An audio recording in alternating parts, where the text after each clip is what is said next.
আসসালামু আলাইকুম ওরহমতুল্লাহ। কমার্স অ্যান্ড ইংলিশ কোচিং সেন্টারের পক্ষ থেকে তোমাদের সকলকে স্বাগতম। আজকে আমাদের আলোচনার বিষয় হচ্ছে পার্টস অফ স্পিচের একটি প্রকার নাউন। নাউন নিয়ে আলোচনা করবে আজকে, এবং নাউনের প্রকারভেদ। কাইন্ডস অফ নাউন, নাউনের প্রকারভেদ। কাইন্ডস মানে প্রকারগুলো, অফ নাউন, অফ শব্দের অর্থ হলো এর, আর নাউন শব্দের অর্থ হলো নাম। নাউন এর প্রকারভেদ।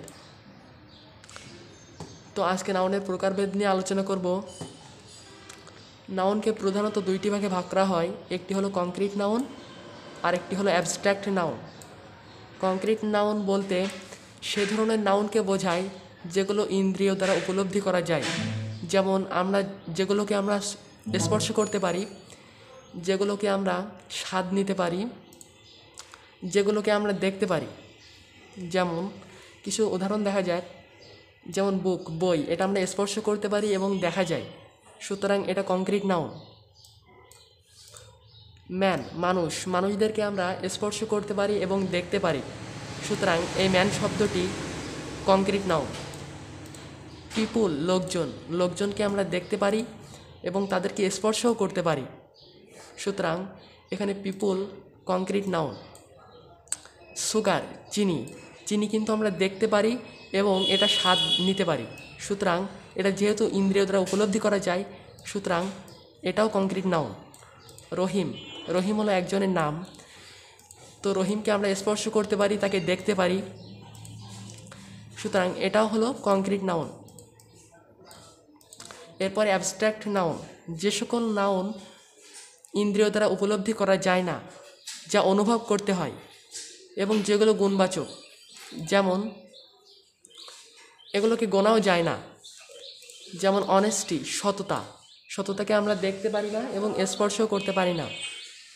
কাইন্ডনেস, দয়া, এটাকেও আমরা স্পর্শ করতে পারি না এবং দেখতে পারি না এবং গণনা করতে পারি না, সুতরাং অনেস্টি, সততা, কাইন্ডনেস, দয়া, লাভ, ভালোবাসা, এগুলোকে আমরা স্পর্শ করতে পারি না এবং গণনা করতে পারি না, জাস্ট অনুভব করতে পারি, সুতরাং এই সকল নাউনকে আমরা অ্যাবস্ট্র্যাক্ট নাউন বলবো।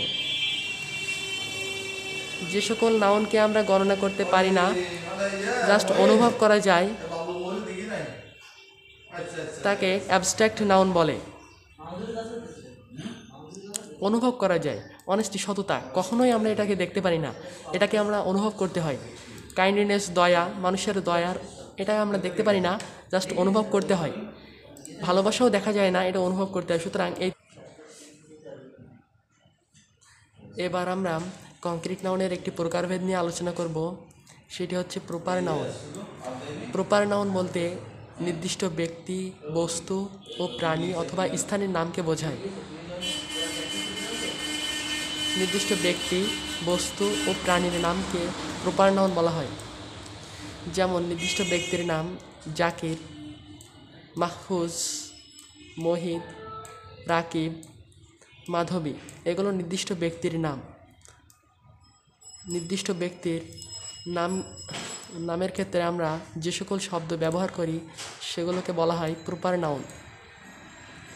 এরপরে নির্দিষ্ট স্থান, যেমন বাংলাদেশ, নির্দিষ্ট দেশের নাম চুপড়িয়া, নির্দিষ্ট গ্রামের নাম সাতক্ষীরা, নির্দিষ্ট জেলার নাম বা শহরের নাম। সুতরাং নির্দিষ্ট দেশ, শহর ও গ্রামের নামের ক্ষেত্রে আমরা যে সকল শব্দ ব্যবহার করি সেগুলোকে বলা হয় প্রপার নাউন। এরপরে নির্দিষ্ট বস্তুর ক্ষেত্রে আমরা যে সকল শব্দ ব্যবহার করি, যেমন ম্যাটিডর হাই স্কুল। কলমের নির্দিষ্ট নামের ক্ষেত্রে আমরা যে কোনো কলমের, যেমন একটি কলমের নাম আছে ম্যাটিডর হাই স্কুল, এটা হলো কলমের নির্দিষ্ট নাম। কলমের নির্দিষ্ট নামের ক্ষেত্রে যে সকল শব্দ আমরা ব্যবহার করি তাকে বলা হয় প্রপার নাউন। এখানে আরও একটি আছে পশু,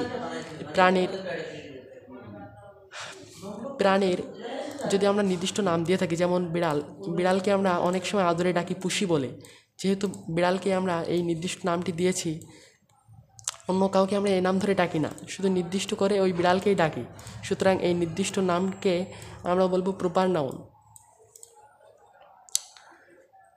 শেষে তোমাদের একটি প্রশ্ন দিচ্ছি, কোশ্চেনটি হলো how many proper noun is in below sentence.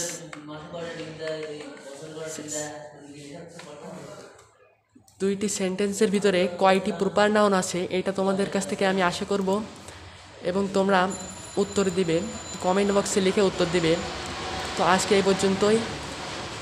SSC, HSC এবং ক্লাস 6 to 8 সকল ধরনের ইংলিশ গ্রামারের সাপোর্ট পেতে আমার চ্যানেলকে অবশ্যই সাবস্ক্রাইব করবে এবং বেশি বেশি করে শেয়ার করবে, যাতে এই ধরনের ইংলিশ গ্রামারের স্বাদটাও তোমার অন্যান্য বন্ধুরা পেতে পারে। তো এই পর্যন্তই। আসসালামু আলাইকুম।